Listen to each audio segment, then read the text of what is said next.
Já sabe agora, Taste of Bonaire está organizado TCB e Celibon. E meta de Celibon está para Bonaire como se conscientizar ban separar sushi, para sobre o momento que nós separar sushi, nós vamos recycle.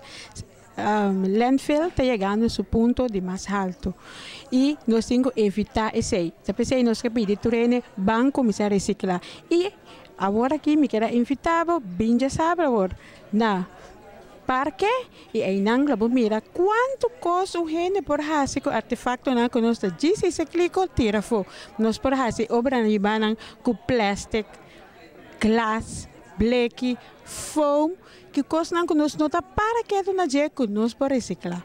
Empleados no Celibon também já sabe para dar informação, qualquer pergunta como esse tem? Nós também temos somente 3 empregados, por motivo que no momento aí nós aproveitamos uma encuesta e nos colegas também estão na mesa de encuesta, mas se Celibon também dá show completo de tour e clico na e tour e colona para nós generar ban começar a acostumar que color na ni clico para nós ban separar sushi e ao mesmo momento aí nós podemos reciclar. A infraestrutura mesmo para reciclar, que está baita, que está roupa e leu acaba, trabalhando tomando lugar para construir a instalação, está claro acaba Clarice, está quase claro, está baita de uma fase de prova. Nós está roupa e leu acaba, nós está já de fase de prova. Se qualquer gente pode chegar landfill, pero dentro de corto nós está cambiando o número, so afkorting está BRAC.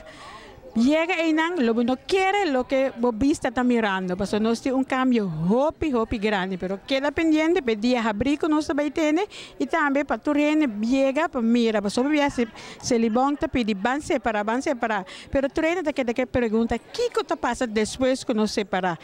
Dentro de pouco você também vai a invitação para bem mirar que se Libon está fazendo depois que não acaba pedindo separar. Dia mais chega a praia já sabe agora, vindo na nosso man para tu gente mira com quanto custa para fazer reciclar. Então, o que não pode mirar está made in Bonaire, não made in China. Então, nós gente não chega a admirar e compra também.